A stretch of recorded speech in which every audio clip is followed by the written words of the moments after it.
अगर आसमां तक मेरा हाथ जाता तो कदमों में तेरे सितारे बिछाता। कहीं दूर परियों की नगरी में चलकर मोहब्बत का एक आशियाना बनाते। अगर आसमां तक मेरा हाथ जाता तो कदमों में तेरे सितारे बिछाता। जी हाँ दोस्तों, आप लोगों का स्वागत है आपके ही YouTube चैनल पर जिसका नाम है ई लर्निंग विद दुर्गेश। और ई लर्निंग विद दुर्गेश में मैं संजीव यादव आज फिर लेकर के आया हूँ संस्कृत शिक्षण। और हम और आप लोग मिलकर के उस गुड़ चीज़ को जानने की कोशिश करेंगे। तो बिना देरी किए हुए एक एक प्रश्नों का उत्तर एक तैयार हो जाते हैं आज के पहले क्वेश्चन के लिए। क्या कह रहे हैं यहाँ पर? जो पहला क्वेश्चन है वो कह रहा है कि कविता पठन पाठनस्य उद्देश्यम अस्ति।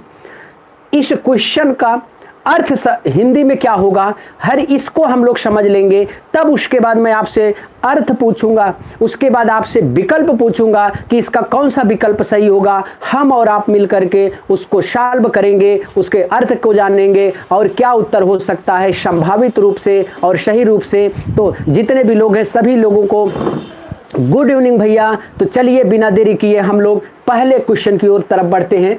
पहले क्वेश्चन क्या कह रहा है कि कविता पठन पाठनस्य उद्देश्य। कह रहे हैं कि अगर कोई कविता है उसको पढ़ भी रहे हैं और उसको पढ़ाया भी जा रहा हो तो उसका उद्देश्य क्या हो सकता है। कोई भी कविता है अगर, बहुत सही, इसका क्या आप लोग बताएं जल्दी जल्दी क्या उत्तर हो सकता है। पहला है पहला जो हम लोगों का विकल्प है वो क्या कहना चाहता है, देखिएगा पहला विकल्प है कहना कि कविता रचना या नियम ज्ञानम। कहना कि अगर किसी कविता को पढ़ाया जाए और पढ़ा जाए तो वो क्या पहला विकल्प सही है उसके लिए। कहना कि कविता रचना या नियम ज्ञानम, क्या उससे हम लोगों को किसी कविता के रचना का नियम ज्ञान पता होगा। दूसरा क्या कहना चाहता है, दूसरा हम लोग देखते हैं, कह रहे कि प्रशंसनम आनंद प्राप्ति। अच्छा दोस्तों ये बताइए, अगर कविता का पठन पाठन का जो उद्देश्य हो उसमें अगर प्रशंसा और आनंद की प्राप्ति हो तो क्या कविता से हमें नव चेतना नव प्रेरणा, ये हृदय में हृदय जो होता है हम लोगों का उसमें भाव में उद्गार होने की, जो भावाभिव्यक्ति से जो उद्गार होता है वो शायद कविता से ही होता है। और आप लोगों ने जी निशांत जी बी एकदम इज द राइट आंसर। आप लोग जान भी रहे हैं, बहुत अच्छी बात है। तो जो क्वेश्चन नंबर 1 है इसका जो आंसर होगा दोस्तों, क्वेश्चन नंबर 1 का जो आंसर होगा वो बी होगा। चलिए हम लोग आगे बढ़ते हैं, आगे क्या कहना चाहते हैं चलिए देखते हैं भाई। दूसरा क्वेश्चन आप लोग भी देखें हम लोग भी देखें दूसरे का क्या हो सकता है। चलिए कहने कि छात्राणाम शब्दावली ज्ञान वर्धनार्थम अधोलिखितेषु कतमा प्रभावितमा योजना स्यात्। इसमें क्या पूछ रहे हैं, कह रहे हैं कि छात्रों के प्रश्नावली ज्ञानवर्धन हेतु यहाँ पर जो चारों विकल्पों में दिया गया जो विकल्प है इनमें से अनुमान लगाना है हम लोग को कि सबसे ज़्यादा प्रभावी योजना क्या हो सकता है। तो इसके लिए हम लोगों को यह भी समझना है कि पहला विकल्प करें कि प्रत्येक नवीन शब्द प्रयोगेण सह वाक्यम निर्माण। करें कि प्रत्येक नवीन शब्द को प्रयोग के साथ हम लोग वाक्य का निर्माण करेंगे। चलिए दूसरा बी विपरीतार्थक का नाम पर्याय वाचिना नाम च शब्दा नाम स्मरणम। कह रहे हैं कि उस समय आप लोग जब छात्रों के शब्दावली ज्ञान वर्धन हेतु आप लोग कोई नवीन शब्दों के अर्थों का अनुमान लगाने के लिए, आप लोग नए नए भाव का अनुसरण करने के लिए, अपने ज्ञान पिपासा को अभिव्यक्त करने के लिए यहाँ पर आप लोग अपने यहाँ पर कहा गया कि छात्राणाम शब्दावली ज्ञान वर्धनार्थम। जी दूसरे का आप लोग तो एकदम राइट आंसर सी, एकदम राइट आंसर जी Sanju Yadav ji, right answer C होगा, एकदम सही राइट आंसर। कैसे होगा ये सी क्यों होगा, क्योंकि कह रहे कि प्रस्तुत संदर्भानुसारम नवीन शब्दानाम अर्थानुमानम। कह रहे कि जिस समय आप लोगों के जी आप लोग एकदम शेयर करते रहें हर एक चीज़, ये चीज़ हर कोई देखे और हर कोई देखेगा तो देखने के बाद उसको भी समझ में आएगा, क्योंकि सीटेट की जो पेडागाजी होती है वो थोड़ा सा कठिन होती है, संस्कृत की तो और कठिन होती है। क्यों होती है? क्योंकि सबसे पहले तो आप संस्कृत पढ़ना सीखो, संस्कृत पढ़ने के बाद उसका अर्थ निकालो, अर्थ निकालने के बाद आपको मनोविज्ञान की भी जानकारी अगर होगी तब जाकर के इसका अर्थ निकलेगा। तो इसलिए जितने भी लोग हैं, जितने भी लोग देख रहे हैं, शेयर कर दीजिए, सभी लोग साथ में मिल करके हम लोग देखेंगे, देखने से हम लोगों को वो ज्ञान मिलेगा, उस चीज़ से हम लोग आगे भी बढ़ेंगे। तो चलते हैं, क्वेश्चन नंबर 2 का जो राइट आंसर होगा वो आप लोगों ने बहुत ही सही बताया है, और इसका राइट आंसर है आप लोगों का सी। राइट आंसर क्या है इसका? सी है। तो C is the right answer. Question number 2 का जो उत्तर होगा उसका नाम है प्रस्तुत संदर्भानुसारम नवीन शब्दानाम अर्थानुमानम। अब हम लोग चलते हैं क्वेश्चन नंबर 3 की तरफ, और क्वेश्चन नंबर 3 क्या कहना चाहता है उसको भी हम लोग देखते हैं। कह रहे हैं भाषा शिक्षक है छात्राणाम दोषान पश्येत। कह रहे हैं कि कोई भाषा का शिक्षक है, वो छात्रों के दोष को देखता है, और छात्रों के दोष को देख करके यहाँ पे ये 4 विकल्प हैं, उनमें से ऐसा कौन सा विकल्प है जो कह रहा है कि उस दोष को देख करके वो किस रूप में उस दोष को देखेगा। तो इसका राइट आंसर आप लोग पहले बताएं, उसके बाद हम लोग मिल करके उसको जानेंगे। जी बहुत ज़्यादातर लोग बोल रहे हैं डी होगा सर, निशांत डी बोल रहे हैं, अनूप सिंह भी डी बोल रहे हैं, और संजू यादव भी डी बोल रही हैं। तो चलिए हम लोग मिल करके देख। जी थोड़ा सा प्रॉब्लम क्रिएट हो गया था, इसीलिए लाइव में दिक्कत आई थी। चलिए पुनः हम आप लोगों के सामने आ चुके हैं। जी फिर से आ चुके हैं। जी पहले का क्या अर्थ होगा समझते चलिए। पहला क्या कहना चाहता है? छात्र संशोधन संकेत। उस चीज को, उस गलती को भाषा शिक्षक छात्र के दोष को किस रूप में देखना चाहिए?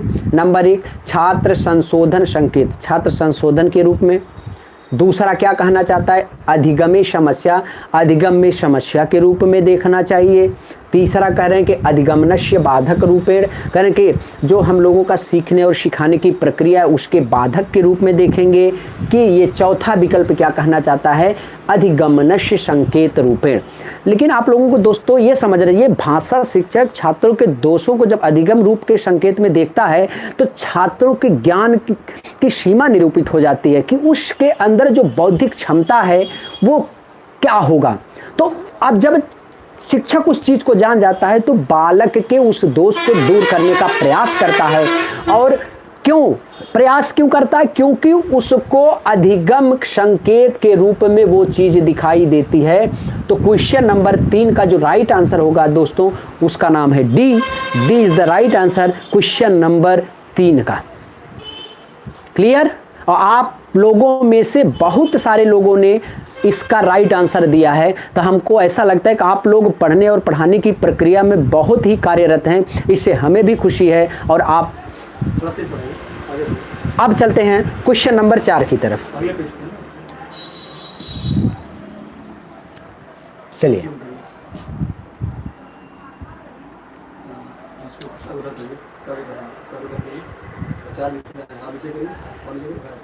अब चलते हैं यहाँ पर क्वेश्चन नंबर जो 4 है। सबसे पहले तो क्वेश्चन नंबर 4 को पढ़ते हैं, पढ़ने के बाद हम लोग इसका उत्तर देने की मूड में चलते हैं। नंबर 1 शिक्षिका खाद्य विषयक पाठस्य। एक शिक्षिका है वो खाद्य विषयक पाठ के पढ़ाने हेतु निर्देश करती है। निर्देश करने के बाद और आगे क्या कहती है कि निर्देशनात् पूर्वम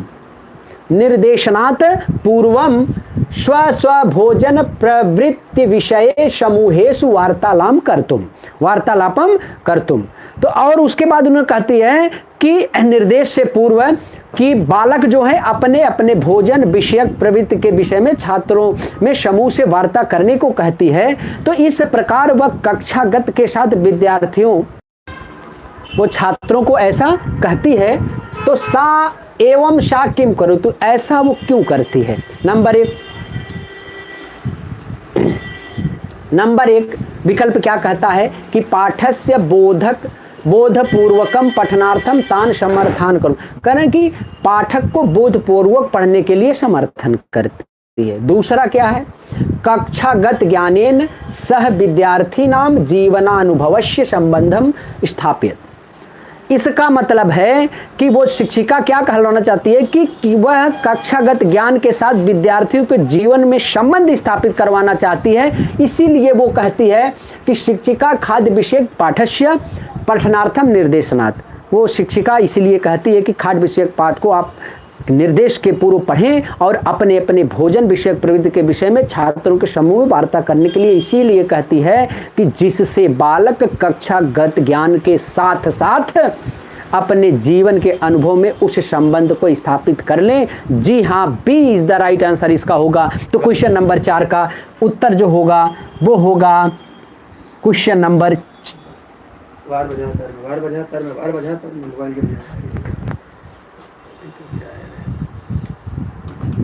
थोड़ा सा सीधा कर दीजिए जी, एकदम सही हो गया। आइए दोस्तों, अब फिर हम लोग बढ़ते हैं। हाँ, चलिए अब हम लोग क्वेश्चन नंबर 5 की तरफ उसको जब हम लोग सॉल्व करेंगे उससे पहले हम लोग कुछ गानों के साथ आगे बढ़ते हैं। आज किसी ने कहा कि सर आप जाइएगा तो पढ़ाइएगा तो एक गाना ये भी गा दीजिएगा। पता नहीं क्या सोच के उन्होंने कहा था, लेकिन मैं गा देता हूँ। और अगर वो सुन रहे होंगे, देख रहे होंगे तो भाई अब मैं आपके प्यार की उस दर्द को बयां कर रहा हूँ। प्यार हमारा अमर रहेगा, याद करेगा जहां। तू मुमताज है मेरे ख्वाबों की, मैं तेरा साए जहां। हो प्यार हमारा अमर रहेगा, याद करेगा जहां। जब दोस्तों मैं ऑफलाइन क्लास पढ़ाता हूं तो सभी बच्चों के सामने कहता हूं कि इसका उल्टा मत लीजिएगा। आप लोग जुड़े हैं तो आप लोग भी सुनिए कि अखिया से अखिया मिलाओ मोरी रानी, तोरी दाई आकानी तो मोरी बाई आकानी। इसका मतलब ये है दोस्तों क्या।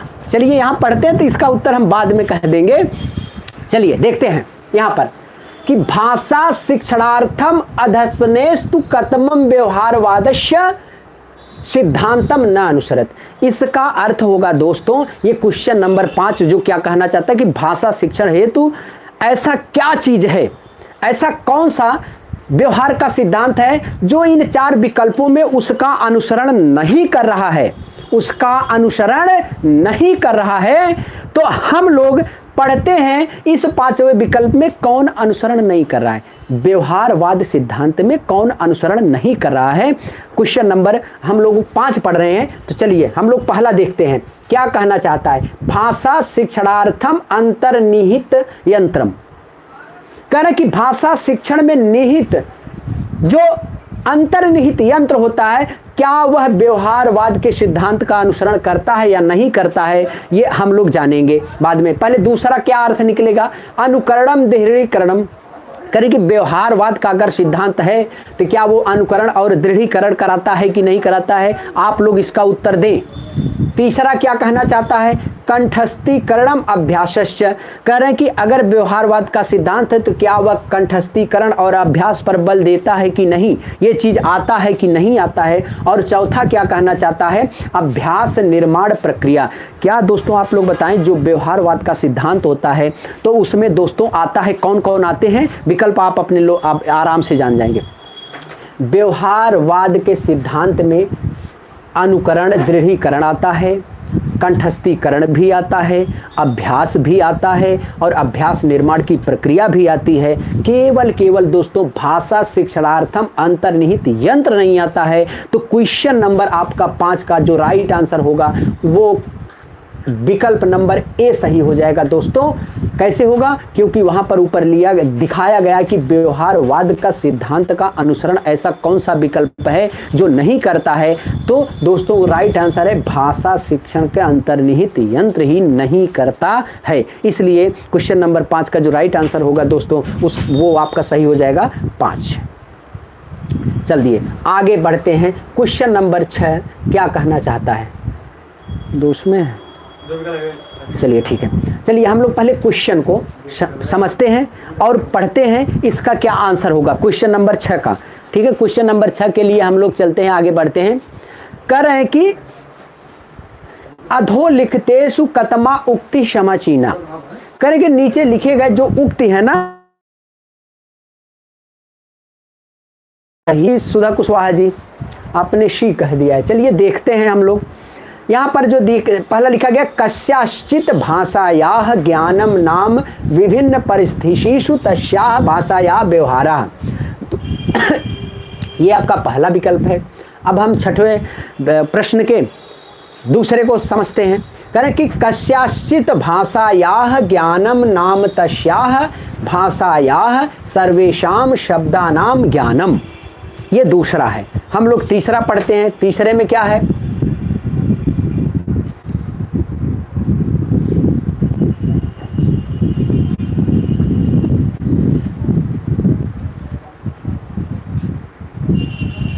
चलिए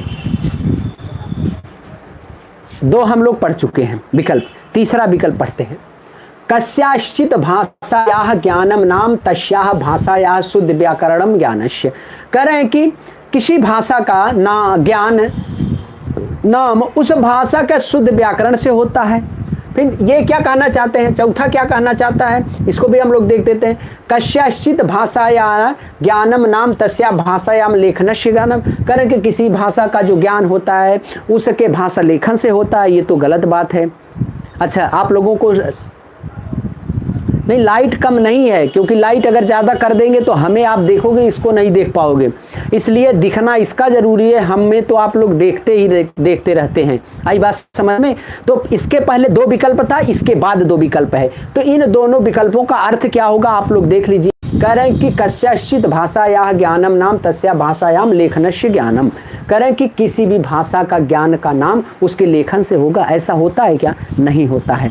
अच्छा, इसके ऊपर कस्याश्चित भाषायाः ज्ञानम नाम तस्याः भाषायाम शुद्ध व्याकरणम। कह रहे हैं किसी भाषा का जो ज्ञान का नाम होता है वो उसके शुद्ध व्याकरण से हो सकता है, ऐसा तो नहीं।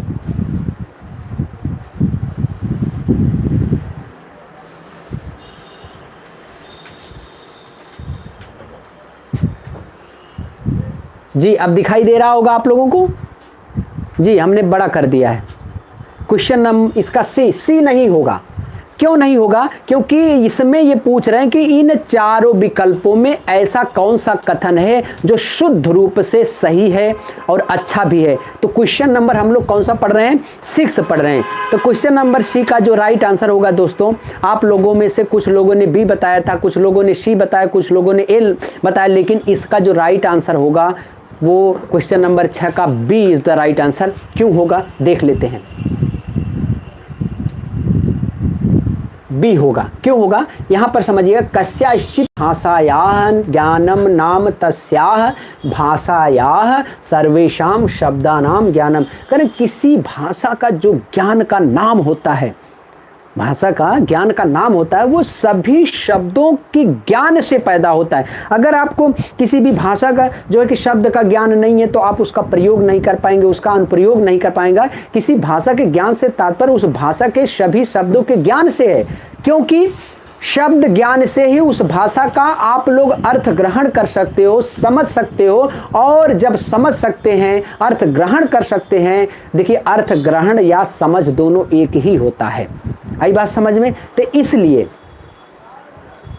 इसलिए इसका जो राइट आंसर होगा दोस्तों वो बी होगा। क्या होगा? बी होगा। और आप लोग जान भी गए होंगे, इसका राइट आंसर क्या हो जाएगा? बी हो जाएगा। चलिए अब हम लोग अगले क्वेश्चन की तरफ बढ़ते हैं। क्वेश्चन नंबर 7, ये क्या कहना चाहते हैं कि हम तो चले परदेस, हम परदेसी हो गए, छूटा अपना देश, हम परदेसी हो गए, ये गलियां बचपन घट की यादें, बरसों पुराना, बरसों पुराना। तो चलिए दोस्तों इसी गाने के आगे हम लोग देखते हैं कि ये 7वां क्वेश्चन क्या कहना चाहता है। आप लोग, अच्छा 7वें का डी, अरे वाह, 7वें का डी आप लोग तो बड़े जल्दी फटाफट समझ जाते हैं भाई। देखते हैं, चलिए।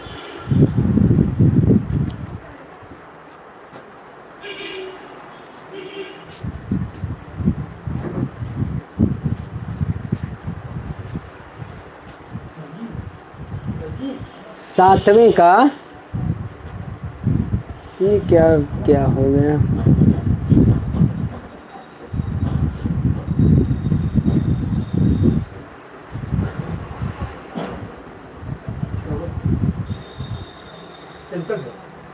सातवां वाला गायब कहाँ हो गया? ये इस पे स्क्रीन पे नहीं आ रहा है ना जी? नहीं, 10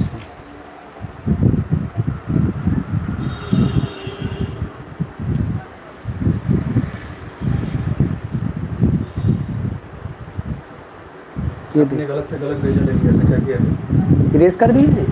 आपने ये ले लिया था, ये वाला। तो चलिए जो है वहीं से पढ़ाते हैं ना, चलिए रहने दीजिए।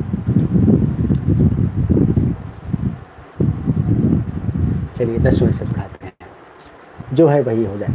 चलिए दोस्तों, हमारी गलती से, क्योंकि इसके पहले मैं ऐसे बोर्ड पर पढ़ाया नहीं था।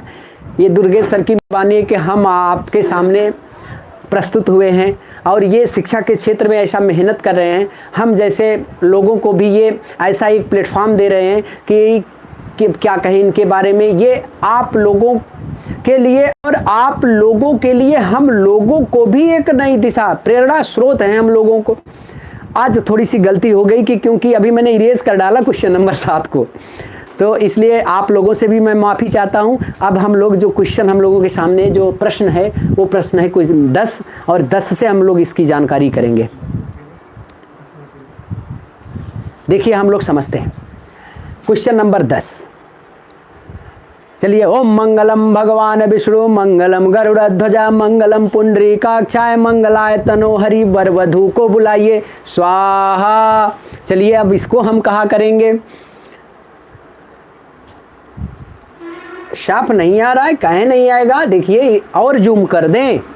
क्वेश्चन नंबर 10 देखते हैं। क्वेश्चन नंबर 10, क्वेश्चन नंबर 10 का आप लोग पहले से ही आंसर बताने लगे हैं। चलिए बहुत अच्छी बात है। कुछ लोग बोल रहे हैं सर बी होगा।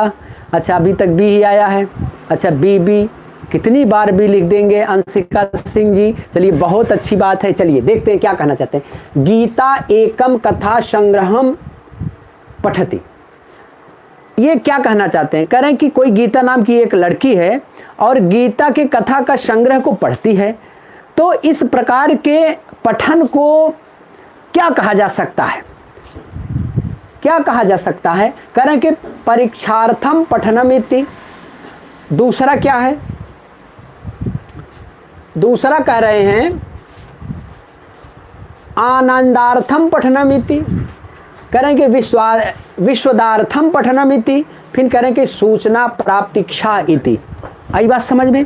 तो क्वेश्चन जी मीना सिंह जी कह रहे हैं कि सी। चलिए अब आप लोग बताओ, मान लो आप लोग कथा संग्रह, किसी कोई कथा है उसके संग्रह को आप लोग पढ़ रही हैं, तो आप लोग उस कथा संग्रह को क्यों पढ़ेंगे? जब आप लोगों का मन कहेगा। अगर आप लोगों का मन नहीं कहेगा तो आप लोग क्यों पढ़ोगे? तो इसका मतलब ये है कि जब आपका मन होगा तो आपकी रुचि होगी, और जब आपका रुचि होगा तो आपको आनंद प्राप्त होगा। इसलिए प्रिया सिंह जी और पीके कृष्णा जी आपने तो सही बताया है। तो इसका जो राइट आंसर होगा क्वेश्चन नंबर 10 का बी सही हो जाएगा। क्यों? क्योंकि जब आप किसी एक कथा संग्रह को पढ़ने के लिए तत्पर होंगे तो जब तक आपका मन नहीं कहेगा तो आप पढ़ेंगे नहीं, और मन होगा तो आनंद की प्राप्ति पक्का होगी, और आनंद की प्राप्ति होगी तो आपका रुचि उसमें होगा, इसलिए आप लोग पढ़ रहे हैं। इसलिए इसका जी विभा यादव जी एकदम सही है। आपका क्वेश्चन नंबर 10 का B is the right answer. चलिए अब हम लोग आगे चलते हैं, क्वेश्चन नंबर 11 की तरफ बढ़ते हैं। क्वेश्चन नंबर 11 कह रहे हैं कि रचनात्मक कक्षायाम कवितायाः पाठन समय शिक्षिका। आई बात समझ में? ये कहना क्या चाहते हैं? कोई रचनात्मक कक्षा है, उसी में कविता पाठ के समय शिक्षक, पाठ के समय में शिक्षक क्या क्या करवा सकता है? नंबर 1 कह रहे हैं नंबर 1 करें कि समूहेषु चर्चाम कविताम अधिकृत्य स्व स्व मंतव्यम प्रदातुम छात्रान निर्देशयितुम। इसका अर्थ ये होगा दोस्तों कि शिक्षक जो है समूह चर्चा,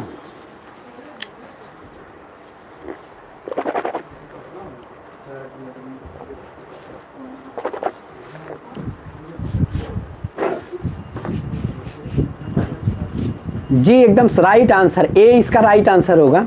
पढ़ाने से पहले आप लोग उत्तर दे देते, क्या बात है। 12 का सी बोल रही है संजो कमल सिंह, ए बहुत अच्छी बात है, ए राइट इज द आंसर होगा। चलिए देखते हैं कैसे राइट आंसर होगा। रचनात्मक कक्षा में रचनात्मक कक्षा वो होती है दोस्तों जहाँ पर आप लोग करके सीखना, अपने अपने अनुभवों के द्वारा, अपने अपने ज्ञान के द्वारा सीखेंगे। और ये ऐसा कब होगा, ऐसा कब होगा पाएंगे, समूहेषु चर्चाम कविताम अधिकृत्य स्व स्व मंतव्यम प्रदातुम छात्राम निर्दिशति। इसका अर्थ ये होगा दोस्तों कि कह रहे हैं कि अपने अपने कविता का जो अधिकरण होगा उसमें अपने अपने, आज नेट की बहुत ज़्यादा प्रॉब्लम हो जा रही है, इसलिए जो है कि कई बार दिक्कतें आ जा रही हैं। चलिए कोई बात नहीं है, धीरे धीरे हम लोग समझते चलेंगे। तो क्वेश्चन नंबर 11 का राइट आंसर क्या हो जाएगा हम लोगों का, ए विकल्प सही हो जाएगा, ए इज द राइट आंसर। चलिए क्वेश्चन नंबर 12 की तरह, प्रश्न नंबर 12 कह रहे हैं कि अधस्तनेषु केन त्रिभाषा सूत्रम प्रस्तुतम। तो दोस्तों आप लोग इसको बताएंगे, हम नहीं बताएंगे। ये क्वेश्चन सबको आना चाहिए, इस प्रश्न का उत्तर सबको आना चाहिए। जी एकदम सी इज द राइट आंसर, एकदम सही बात है। इसका जो आंसर होगा वो सी, कोठारी आयोग ने क्या क्या दिया था, हिंदी दिया था, इंग्लिश दिया था और एक स्थानीय भाषा। ये त्रिभाषा जो उन्होंने त्रिभाषा का बात किया था, नंबर 1 हिंदी है और नंबर 2 अंग्रेजी है और तीसरा एक स्थानीय भाषा होगी, यही त्रिभाषा की बात किया था। अब हम लोग आगे बढ़ते हैं प्रश्न नंबर 13 की तरफ। करें कि सर्वेषां बालानां जन्मन एव ... भाषाधिग्रहणस्य अंतर्निहित शक्ति विद्यते। अच्छा, क्वेश्चन प्रश्न नंबर 13 का उत्तर जो होगा सी जी इज द राइट आंसर। एकदम सही बात है, सी इसका एकदम राइट आंसर होगा। कैसे होगा, देखिए कोई भी बालक होगा, सभी बालकों को जन्म से ही सार्वत्रिक मार्ग की विशिष्टता से ही भाषा ग्रहण की जो अंतर्निहित शक्ति होती है वो विद्यमान रहती है। तो क्वेश्चन नंबर 13 का, प्रश्न नंबर 13 का जो राइट आंसर होगा उसका नाम है जी। देखिएगा दोनों दे दिया गया एक ही जैसा है तो दोनों सही हैं। चलिए अब हम लोग आगे बढ़ते हैं। प्रश्न नंबर 14, प्रश्न नंबर 14 क्या कहना चाहता है वो भी देख लेते हैं। कह रहे हैं कि भाषायाः कौशल चतुष्यम अतिरिच्य अधोलिखितेषु अपरम कौशलम किम अस्ति। ये पूछना चाहते हैं कि किसी भी भाषा कौशल की चतुरता किस में निहित होती है, और अगर निहित होती है तो वो कौन है इन चारों में। तो प्रश्न नंबर 14 का आंसर क्या हो जाएगा आप लोग बताएं पहले। 14 का ए, 14 का सी बोल रही हैं, सुधा कुशवाहा बोल रही हैं सी, और जी सुनीता जी सी, मानवेंद्र सिंह जी बोल रहे हैं सी जी। इस प्रश्न का उत्तर जो होगा, इस प्रश्न का उत्तर का विकल्प जो होगा 14 का, गीता गुप्ता जी सी होगा जी। सी इज द राइट आंसर। क्यों होगा पहले इसका मतलब समझ लो। इसका उत्तर सी इसलिए होगा क्योंकि आप लोग जानते हैं कि किसी भी भाषा कौशल की जो चतुरता होती है ना वो चिंतन कौशल में होती है। क्योंकि चिंतन कौशल, देखिएगा चिंतन होता क्या है, जयसरास ने कहा था कि चिंतन एक ज्ञानात्मक मानसिक प्रक्रिया होती है। जब चिंतन एक ज्ञानात्मक मानसिक प्रक्रिया होती है तो इससे व्यक्ति के व्यक्तित्व का बहुमुखी हर एक तरीके से उसका विकास होता है। जब तक आपके मस्तिष्क में ज्ञान रहेगा नहीं तो आप चिंतन कर नहीं सकते, और चिंतन तभी होगा जब आपके अंदर आपके मस्तिष्क में ज्ञान होगा जी। तो इसका क्वेश्चन नंबर 14 का जो राइट आंसर होगा उसका नाम है चिंतन कौशल। तो भाषा कौशल से की चतुरता चिंतन कौशल में भाई निहित होती है। अब हम लोग चलते हैं प्रश्न नंबर 15 की तरफ चलते हैं। ये क्या कहना चाहते हैं इनको भी समझते। कह रहे हैं बहुभाषिकतया उपयोग साधन रूपेण अनिवार्यतया क्रियते येन। प्रश्न नंबर 15 क्या कहना चाहता है इसको हम लोग समझ लेते हैं। प्रश्न नंबर कहता है कि बहुभाषिकता का उपयोग साधन रूप से अनिवार्यतः येन, किसके लिए, इन चारों में। कह रहे हैं कि इसमें कौन सा ऐसा विकल्प है। आप लोग उत्तर इसका बताएं एक बार, आप लोग बताएं फिर मैं बताऊंगा क्या हो सकता है। मधु यादव डी। प्रश्न नंबर 15 का उत्तर डी हो सकता है। D D D Rishabh Vishwakarma D.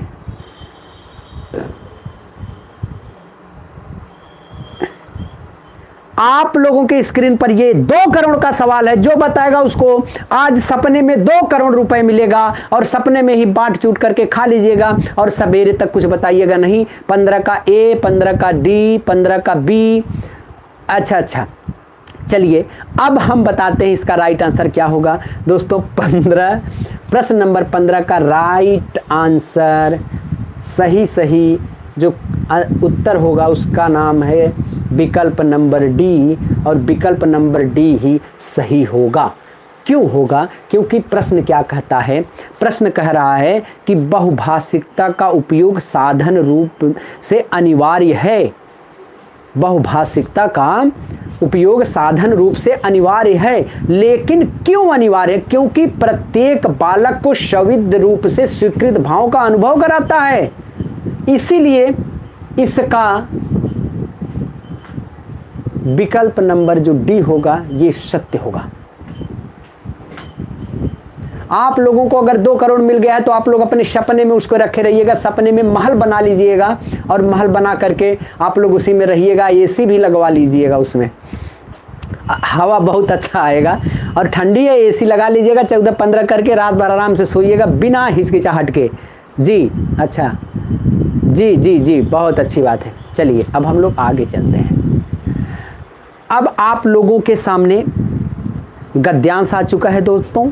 इस गद्यांश को एक बार आप लोग सरसरी निगाह से देख लेंगे, नहीं तो हम डायरेक्टली सॉल्व करवाते हैं यहाँ पर खोज करके। आप लोग जैसा कहें पहले गद्यांश पढ़ लें कि गद्यांश के प्रश्न को धीरे धीरे मैं बताता चलूँ कैसे कैसे सॉल्व करना है। देखो दोस्तों, गद्यांश को सॉल्व करने के लिए एक चीज़ समझिएगा। क्या?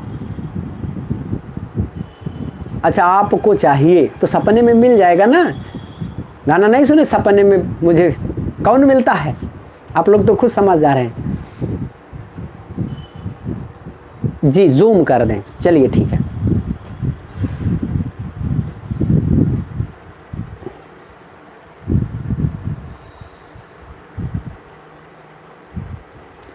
कह रहे कि जीवने अन्नापेक्षया जलस्य अधिकम महत्वम अस्ति, अतएव जलस्या परम नाम जीवनम इति संगच्छते। अस्माकं देशः कृषि प्रधान है। हमारा देश कैसा है? कृषि प्रधान देश है। और अतएव जलस्य परम नाम जीवनम, जल का जो दूसरा नाम होता है वो जल ही जीवन है। क्योंकि आप लोग जानते हैं, हम लोगों के यहाँ बोला जल ही जीवन है, जल को बर्बाद मत करें। और जल को अगर आप लोग अच्छा खोज के बताएं, ये सीखना है आप लोगों को। बहुत अच्छी बात है। चलिए तो पहले हम लोग प्रश्न देखते हैं। यहां पर कह रहे हैं कि प्रश्न में, चलिए देखिए, यहां कह रहे हैं कि जीवने अन्नापेक्षया कस्य अधिकम महत्वम अस्ति। क्वेश्चन नंबर 16, प्रश्न नंबर 16 का जो प्रश्न कह रहा कि जीवन में अन्न की अपेक्षा जल का, जीवन में अन्न की अपेक्षा किसका अधिक महत्व हो सकता है? कि हमारे जीवन में अन्न के अपेक्षा ऐसा इन चारों विकल्पों में कौन है जो कह रहा है कि अन्न की अपेक्षा मेरा भी महत्व और अधिक है? तो चलिए हम लोग पद्यांश में चलते हैं। चलिए यहां पर पढ़ते हैं उस प्रश्न का उत्तर क्या हो सकता है। जी प्रिया सिंह जी, एकदम सही है, लेकिन यहां पर देखिएगा कह रहे हैं जीवने जीवने अन्नापेक्षया जलस्य अधिकम महत्वम अस्ति। कह रहे हैं कि जीवन में अन्न के अपेक्षा जल का अधिक महत्व होता है। तो यहाँ पर देखिएगा पूछ रहे हैं कि जीवने अन्नापेक्षया कस्य अधिकम महत्वम अस्ति। तो जीवन में अन्न की अपेक्षा ऐसा कौन सा चीज़ हम लोगों को गद्यांश में है, तो वहाँ पर हम लोगों को मिला है। तो राइट आंसर इस क्वेश्चन का जो सही उत्तर होगा, जो निश्चित रूप से एकदम सत्य उत्तर होगा, वो होगा जलस्य। देखिए धीरे धीरे चलेंगे, धीरे धीरे चलेंगे, समझते हुए चलेंगे, अच्छे से जानेंगे। चलिए अब हम लोग चलते हैं प्रश्न नंबर 2 की तरफ। प्रश्न नंबर 2 क्या कहना चाहता है उसको भी देख लेते हैं। चलिए प्रश्न नंबर 17 करें कि जलस्य अपरम नाम किम। जल का दूसरा नाम क्या हो सकता है। आई बात समझ में, जल का दूसरा नाम क्या हो सकता है। तो हम लोग गद्यांश में चलते हैं, खोजते हैं भाई। यहां पर देखिएगा फिर कह रहे हैं कि अतएव जलस्यापरम, अतएव जलस्यापरम नाम जीवनम इति संगच्छते। कह रहे हैं कि अतएव इसलिए जल का दूसरा नाम ही क्या होता है दोस्तों, जीवन होता है। तो यहां पर जो पूछ रहे हैं कि जल से अपरम नाम किम, जल का दूसरा नाम क्या है, तो दोस्तों वहां विकल्प में हम लोग पाए हैं जल का दूसरा नाम क्या होता है, जीवन होता है। तो कुछ प्रश्न नंबर 17 का जो राइट आंसर होगा वो डी होगा। आप लोग समझ पा रहे हैं कैसे धीरे धीरे हम लोग इस चीज़ की जानकारी कैसे कैसे खोज रहे हैं। आगे बढ़ें, अब हम लोग आगे बढ़ें। चलिए चलते हैं, देखिएगा अगला जो प्रश्न है, एकीकृतम इति पदस्य कृते गद्यांशे अस्मिन् कः शब्दः प्रयुक्तः। कह रहे हैं कि जो एकीकृतम शब्द है, जो यहां पर एकीकृतम लिखा गया है, एकीकृतम प्रश्न नंबर 19, प्रश्न नंबर 19, प्रश्न नंबर 19 कह रहे हैं कि एक, चलिए आप लोग बताएं प्रश्न नंबर 17 का डी जलस्य पर। अच्छा जी जी, प्रश्न नंबर 18 जी छोड़ दिए थे। प्रश्न नंबर 18 जलम इति पदस्य पर्यायो भवति। आप लोग बताएंगे प्रश्न नंबर 18 का कौन सा सही होगा। प्रश्न नंबर 18 का जी जी जी जी जी, प्रश्न नंबर 18 छूट गया था तो वही चीज हम फिर से बताना कर रहे हैं कि जलम इति पदस्य पर्यायो भवति। जल का पर्यायवाची शब्द 18 वाले में आप लोग बताएं, जल्दी से बताएं आप लोग। प्रश्न नंबर 18 का उत्तर क्या होगा। जी एकदम सही सही सही, 18 का see the right answer, very good. चलिए 19 में चलते हैं। एकीकृतम, एकीकृतम का मतलब होता है दोस्तों इकट्ठा करना। एकीकृतम का मतलब क्या होता है, इकट्ठा करना। तो यहाँ पर हमको इन चारों में से ऐसा कौन सा एक शब्द है जो कहता है कि मेरा मतलब भी, अच्छा बताइए, संचित माने और एकत्रित में दोनों में पर्याय मिल रहा है कि नहीं। एकदम राइट आंसर पूनम गंगवार जी, एकदम राइट आंसर है ये आपका, एकदम राइट आंसर है कि सच्चितम माने भी होता है संचित। यहाँ संचितम माने इकट्ठा करना और एकीकृतम का मतलब भी इकट्ठा करना होता है। इसलिए दोस्तों इस प्रश्न नंबर 19 का जो उत्तर होगा वो आपका बी द राइट आंसर हो जाएगा। इसका बी एकदम सही होगा। चलिए आगे चलते हैं हम लोग। प्रश्न नंबर 20 कह रहे हैं कि त्रीड़ादीन के साम आहारा अस्ति। कह रहे हैं कि त्रीड़ादीन का मतलब घास फूस। त्रीड़ादीन का मतलब क्या होता है, घास फूस। कह रहे हैं घास फूस किसका आहार होता है। तो यहाँ पर बताएं, मत्स्यानाम मछली का, पक्षियों का, या सर्पों का, या पशुओं का। आप लोग उत्तर आप सोच करके आप लोग बताएं। प्रश्न नंबर 20 का उत्तर क्या होगा। कह रहे हैं कि त्रीड़ादीन का मतलब होता है घास फूस किसका आहार हो सकता है, किसका होता है, मछलियों का, ये विकल्प नंबर ए मछली का, विकल्प नंबर 2 पशुओं का, विकल्प नंबर सी पक्षियों का, और विकल्प नंबर 4 सर्पों का। तो इसमें कौन सा सही होगा, B is the right answer हो जाएगा, एकदम राइट आंसर। चलिए अब आगे चलते हैं हम लोग। यहां पे कह रहे हैं कि प्रश्न नंबर 21, प्रश्न नंबर 21 आज दिक्कत नहीं, कल मेरा पहला दिन था इसलिए हम लोगों को ज़्यादा दिक्कत हो रही थी, और आज हम लोगों को कोई भी दिक्कत नहीं होगा, क्योंकि आज हम लोग आराम से धीरे धीरे एक एक प्रश्न को समझेंगे और एक एक प्रश्न का। अच्छा 21 का बिना पढ़े पर बिना बताए 21 का बी, 21 का बी, अरे वाह क्या बात है, 21 का B is the right answer. बहुत अच्छी बात है, आप लोग तो बड़े जानकार निकले बिना बताए पहले से, क्योंकि ये गद्यांश है। गद्यांश में दिया गया है कि उद्योगा नाम विकासा किम अपेक्षते, आई बात समझ में, उद्योगा नाम विकासा, तो उद्योगों का विकास दोस्तों विद्युत शक्ति पर निर्भर होता है। तो इसका जो राइट आंसर हो जाएगा आपका एकदम सही उत्तर विद्युत शक्ति, जी एकदम राइट आंसर है। अच्छा 22 का ए, कितने तेज हो आप लोग भाई, कितने तेज हो, कितना अच्छा लग रहा है कि 22 का आप लोग बोल रहे हैं कि 22 का जो उत्तर हो जाएगा वो आपका क्या हो जाएगा, बी हो जाएगा।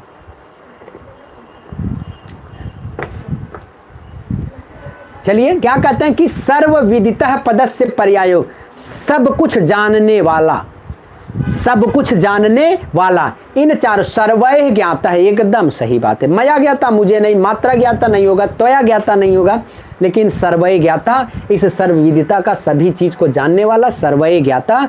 तो दोस्तों 22 का कौन सा सही हो जाएगा, 22 का राइट आंसर हो जाएगा आपका एकदम राइट आंसर। चलिए आगे चलते हैं, प्रश्न नंबर 23 क्या कह रहा है इसको भी हम लोग देखते हैं। नद्यः राष्ट्र जीवनम कथम कुर्वन्ति, नद्यः राष्ट्र जीवनम कथम कुर्वन्ति। आप लोग उत्तर दें तब तक। प्रश्न नंबर 23 का उत्तर क्या हो सकता है,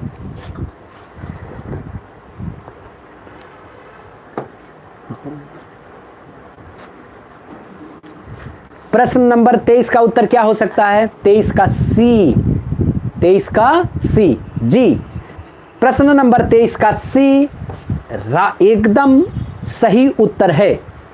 कैसे है वो भी देख लेते हैं हम लोग। सर्वसंपन्नम, कोई भी नदियां हो किसी भी राष्ट्र के जीवन के लिए उस क्या करती हैं, तो सभी रूप से सर्वसंपन्नता की बात करती हैं। जी 23 का सी एकदम राइट आंसर, एकदम सही है, बहुत अच्छी बात है। चलिए अब प्रश्न नंबर हम लोग आगे बढ़ते हैं। कह रहे हैं कि परिच्छेदने कृतकय इति प्रयुक्तम पदस्य अभिप्राय है। कह रहे हैं कि कृतकय का मतलब प्राकृतय हो सकता है क्या, नवीनय हो सकता है क्या, और प्राचीनय हो सकता है क्या, कि निमित्तय हो जाए। देखिए कृतकय का मतलब कारण होता है, कृतकय का मतलब निर्माण करना, कृतकय। प्रश्न नंबर 24,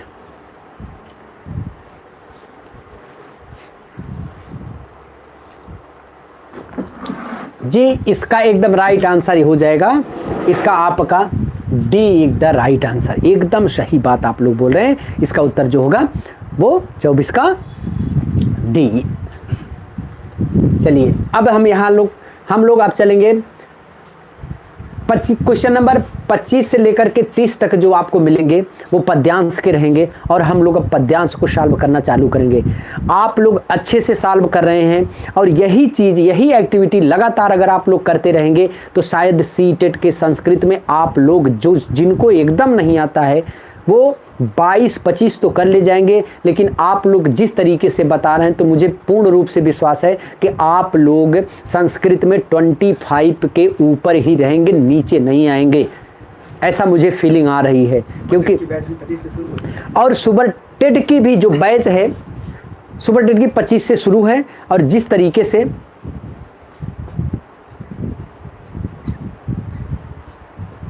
जी अब चल रहे हैं हम लोग सॉल्व करने। चलिए यहाँ पे थोड़ा सा जूमिंग कर देते हैं हम।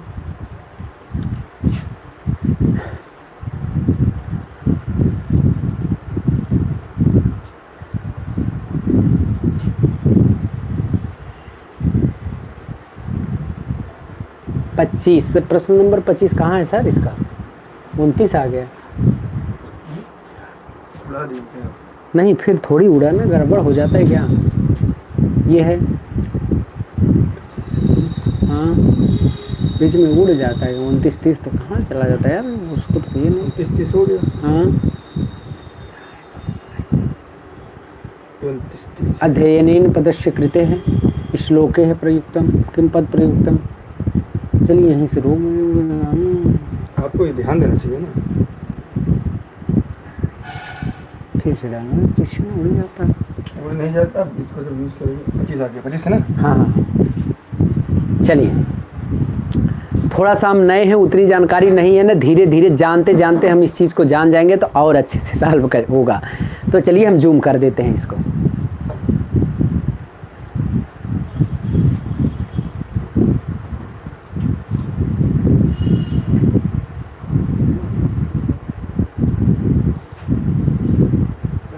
प्रश्न नंबर 25। देखिए दिक्कत हो जाती है जब पहली जी जूम कर दिया गया है, ठीक है। प्रश्न नंबर हम लोग 25 की तरफ बढ़ते हैं। चलिए देखिए, कुत्र स्थितम वारी मुक्ता फलम श्रियम धत्ते। प्रश्न नंबर 25 का उत्तर आप लोग 25 का सी, 25 का सी।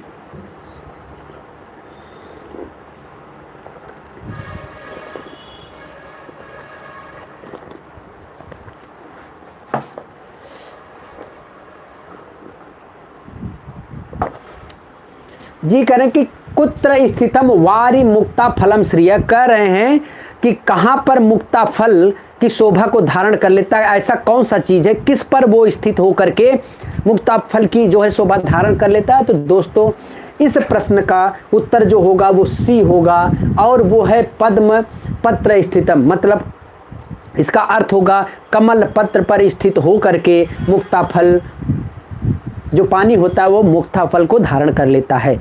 तो प्रश्न नंबर 25 का जो सही उत्तर होगा वो राइट आंसर उसका होगा सी होगा। चलिए अब हम लोग आगे बढ़ते हैं।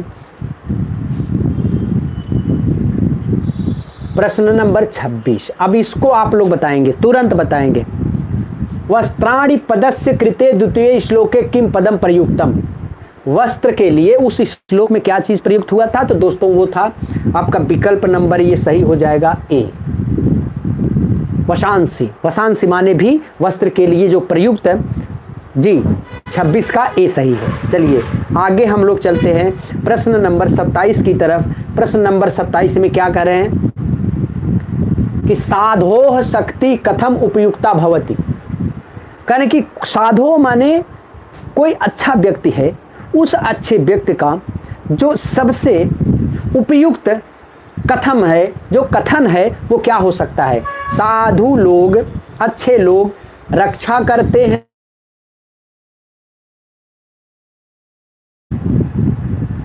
जो है कि बर्बादी करते हैं या दान देते हैं। तो जो अच्छे लोग होते हैं दोस्तों वो क्या करते हैं जी, एकदम सही उत्तर आंसर, इसका आंसर है रक्षणाय। जो अच्छे लोग होते हैं वो रक्षा करते हैं। तो प्रश्न नंबर 27 का जो उत्तर होगा वो विकल्प नंबर ए सही होगा। चलिए दोस्तों अब आगे हम लोग बढ़ते हैं। आगे प्रश्न नंबर 28, मयूराणाम सुंदरम नृत्यम कदा पर्यम निरर्थकम भवति।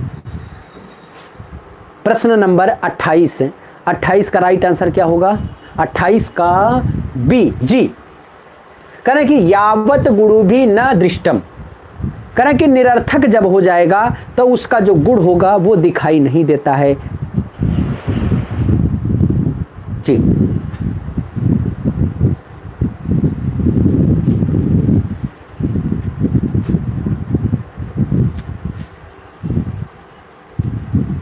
देखिए यहां पर करें कि मयूराडाम्बने नृत्यम सुंदरम कियतो अपिशन न दृष्ट गुड़ा। देखिए गुड़ाभिर्यावत तावद अस्ति निरर्थकम। यहां पर आप लोगों को समझना होगा, कह रहे हैं कि यही है न दृष्ट गुड़ीभिर्यावत तावद अस्ति निरर्थकम। तो यहां से हम लोगों को ढूंढना होगा जो प्रश्न हम लोगों के सामने आया था कि मयूराणाम सुंदरम नृत्यम कदा पर्यम निरर्थकम भवती। तो इसका जो आंसर होगा वो आपका B is the right answer हो जाएगा, क्योंकि ये चीज उस पद्यांश में दिया गया है। तो इसका उत्तर ये सही हो जाएगा। क्लियर हो गए कि नहीं? अब हम लोग आगे बढ़ते हैं। आगे क्या प्रश्न है उसको भी देख लेते हैं भाई। तो यहाँ पर आप लोगों का 28 दो क्वेश्चन नहीं डाला गया है अलग से है। यहाँ देखिए सर, यहाँ अगला पेज दिखाई नहीं दे रहा ना, रुकिए पीछे चलते हैं। ये है, ये आगे मिल गया।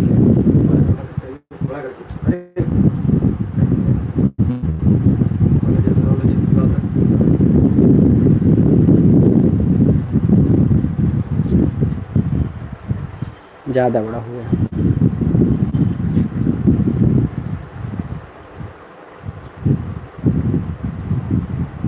चलिए दोस्तों, ये आपका क्वेश्चन नंबर 29 देखते हैं। अध्ययनेन पदस्य कृते पंचमे श्लोके किम पद प्रयुक्तम? पठनेन, आदरणेन, सुखादरेण, दुर्वचनेन। प्रश्न नंबर जो 29 है उसमें सबसे उपयुक्त जो है अध्ययन के लिए क्या कहा गया है? तो इस श्लोक में दोस्तों उसमें कहा गया है पठनेन। प्रश्न नंबर 29 का जो उत्तर होगा वो ए होगा। ए इज द राइट आंसर जी। अब प्रश्न नंबर 30 देख रहे हैं। पर वाक्येषु कह अनादरः करोति। प्रश्न नंबर 30, ऐसा क्या चीज है पर वाक्येषु कह, मतलब दूसरे के वाक्य पर, दूसरे के बोलने पर उस कौन है जो अनादर करता है? तो ऐसा कौन सा चीज होता है? तो आप लोग बता सकते हैं, तुरंत बता सकते हैं इसमें कौन सा। 30 प्रश्न नंबर 30 का राइट आंसर क्या हो जाएगा? प्रश्न नंबर 30 का राइट आंसर क्या हो जाएगा जी? साफ नहीं दिखाई दे रहा है। अब देखिए, अब दिखाई दे रहा होगा साफ। मधु यादव सी। 29 का ए सही है जी। 30 का सी, 30 का निशा राजपूत एस, प्रीति रावत सी जी। कह रहे हैं कि दूसरे के वाक्य का अनादर कौन करता है? तो उसका नाम है दोस्तों सी। तो आज हम लोगों ने दोस्तों संस्कृत व्याकरण शिक्षण में सीटेट पेडालॉजी में आज हम लोगों ने 30 प्रश्न सॉल्व किए हैं। तो कल हम लोग फिर जो है इसी टाइम पर आप लोगों से किसी दूसरे पेडागॉजी के साथ हम लोग मुलाकात करेंगे। 12 बजे तक क्लास होती है, रोज 6 से 12 रोज क्लास